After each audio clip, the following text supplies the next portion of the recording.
பதிவு ரொம்ப முக்கியமான ஒரு பதிவு. ஸோ தமிழ்நாடு மெடிக்கல் செலெக்ஷன் கமிட்டியில இருந்து நமக்கு நேத்து வந்து தமிழ்நாட்டுடைய PG post graduate degree and diploma government quota and management கோட்டாக்கு நேத்து முதல் ரவுண்டுக்கான கவுன்சிலிங் வந்து கம்ப்ளீட்டா முடிஞ்சிருச்சு. ஸோ அதற்கான ரிசல்ட்டை வந்து இன்னைக்கு சொல்லுறேன்னு சொல்லியிருந்தாங்க. இன்னைக்கு வந்து பாத்தீங்கன்னா ஆன்லைன்ல government provisional list candidate post degree and diploma courses government quota and management quota. So management கோட்டாலே உங்களுக்கு ஸ்பெஷல் கேட்டகரியில் இருக்கக்கூடிய அந்த மைனாரிட்டி என்ஆர்ஐ எல்லாமே வந்து அலாட்மெண்ட் கொடுத்துருப்பாங்க. அதே மாதிரியே டிஎன்பி சர்வீஸ் கேண்டிடேட் இருப்பாங்களா, ஸோ அவங்களுக்கான அந்த ரிசல்ட்டையும் டிக்ளேர் பண்ணிட்டாங்க. ஸோ இதை எப்படி செக் பண்ணுறதுனா, so Tamil Nadu medical selection .net வெப்சைட்ல போனீங்கன்னா government quota and management quota, so டிஎன்பி சர்வீஸ் கேண்டிடேட் இது மூணுடைய பிடிஎஃப் வந்து நீங்கள் ஓப்பன் பண்ணிக்கோங்க. உங்களுடைய ஏஆர் நம்பர், அதாவது application reference number AR number அப்படின்றது இருக்கும். அது இல்லை அப்படின்னா உங்களுடைய ரேங்க் வச்சு நீங்கள் ஃபைண்ட் அவுட் பண்ணி உங்களுக்கு எந்த காலேஜஸ், இப்போ கவர்மெண்ட் கோட்டா நீங்கள் பார்த்தீங்கன்னா உங்களுடைய general rank, AR number and உங்களுடைய நேம், உங்களுடைய கம்யூனிட்டி, நீங்கள் என்ன சர்வீஸா நான் சர்வீஸா அதுக்கேற்ற மாதிரியே செக் பண்ணி உங்களுக்கு எந்த இன்ஸ்டிடியூஷன்ல என்ன பிரான்ச்சஸ் அலாட் ஆயிருக்கு அப்படின்றத நீங்கள் செக் பண்ணி பார்த்துக்கலாம். அதே மாதிரியே மேனேஜ்மெண்ட் கோட்டாக்கும் பார்த்தீங்கன்னா அப்ளிகேஷன் நம்பர், இந்த ஏஆர் நம்பர்ன்றது அப்ளிகேஷன் ரெஃபரன்ஸ் நம்பர். இது உங்களுடைய நீங்கள் அப்ளிகேஷன் போட்டிருப்பீங்களா அதில் இருக்கும். ஸோ 24 PG 110 இந்த மாதிரி உங்களுக்கு ஒரு நம்பர் இருக்கும். அதை வச்சு உங்களுடைய கேட்டகரியை வச்சு உங்களுடைய நேம் எல்லாமே கரெக்டாக இருக்கான்னு வச்சு உங்களுக்கு இப்போ நீங்கள் ஃபர்ஸ்ட் ரவுண்டில் சாய்ஸ் ஃபில்லிங் போட்டிருந்தீங்கன்னா உங்களுக்கு எந்த காலேஜஸ் அலாட் ஆயிருக்கு அப்படின்றத பார்த்துக்கோங்க. உங்கள் நேமு உங்களோட ஏஆர் நம்பர் இல்லை அப்படின்னா உங்களுக்கு அலாட்மெண்ட் இல்லைன்ற மாதிரியா மீனிங்.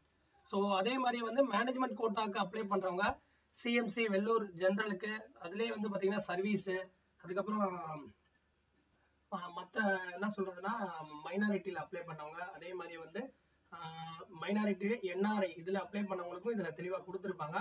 தெலுங்கு மைனாரிட்டி, மலையாள மைனாரிட்டி, என்ஆர்ஐ உங்களுடைய அப்ளிகேஷன் ரெஃபரன்ஸ் நம்பரு, உங்களுடைய நேம், பர்சன்டைல் எல்லாத்தையும் வச்சு செக் பண்ணி உங்களுக்கு அலாட்மெண்ட் இருக்கான்னு செக் பண்ணிக்கோங்க.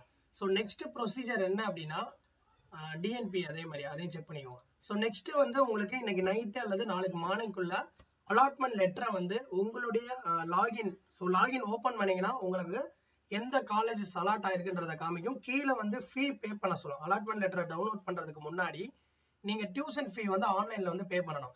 இப்போ நீங்க வந்து உங்களுக்கு ஒரு காலேஜ் அலாட் ஆயிருக்கு அப்படின்னா நீங்க இப்ப கிளினிக்கல்ல கவர்மெண்ட் கிடைச்சிருந்துச்சுன்னா 3,50,000 ரூபாய் நீங்க பே பண்ற மாதிரி, அதாவது இது வந்து செல்ஃப் ஃபைனான்சிங் ஆகுது. ஸோ பியூர் கவர்மெண்ட் பொறுத்தவரை நீங்க ஃபுல் ஃபீயை கட்டுற மாதிரி இருக்கும். இப்போ நான் காமிக்கிறது செல்ஃப் ஃபைனான்சிங்ல உங்களுக்கு கவர்மெண்ட் கோட்டால கிடைச்சிச்சுன்னா 3,50,000 ரூபாய் நீங்க ஆன்லைன்ல பே பண்ணணும் டியூஷன் ஃபீ. அப்பதான் அந்த அலாட்மெண்ட் லெட்டர் எடுக்க முடியும். அதே உங்களுக்கு மேனேஜ்மெண்ட்ல கிடைச்சிச்சுன்னா 15,50,000 ரூபாய் நீங்க பே பண்ணி அலாட்மெண்ட் லெட்டர் எடுக்கணும். ஸோ அந்த 15 லட்சம் கட்டினா மட்டும் தான் உங்களால அலாட்மெண்ட் லெட்டர் எடுத்துட்டு அந்த காலேஜ்ல போய் ரிப்போர்ட் பண்ண முடியும். அதே மாதிரி வந்து என்ஆர்ஐ கோட்டால உங்களுக்கு அலாட்மெண்ட் விழுந்துச்சுன்னா 26 லட்சம் நீங்க பே பண்ணணும். அதே நான் கிளினிக்கலா இருந்தா கவர்மெண்ட் கோட்டா 3 லட்சம், மேனேஜ்மெண்ட் கோட்டா இருந்தா 4,35,000, அதே மாதிரி என்ஆர்ஐ இருந்தா 17,50,000. சேம் அதே தான் டிப்ளமோ கோர்சஸ்க்கும். ஸோ இந்த கவர்மெண்ட் கோட்டா, மேனேஜ்மெண்ட் கோட்டா, என்ஆர்ஐக்கு இப்போ நான் காமிக்கிறது இது கவர்மெண்ட் ஜிஓ படி உங்களுக்கு டியூஷன் ஃபீ மட்டும் தான் நீங்க ஆன்லைன்ல பே பண்ணி அந்த அலாட்மெண்ட் லெட்டரை எடுக்க முடியும்.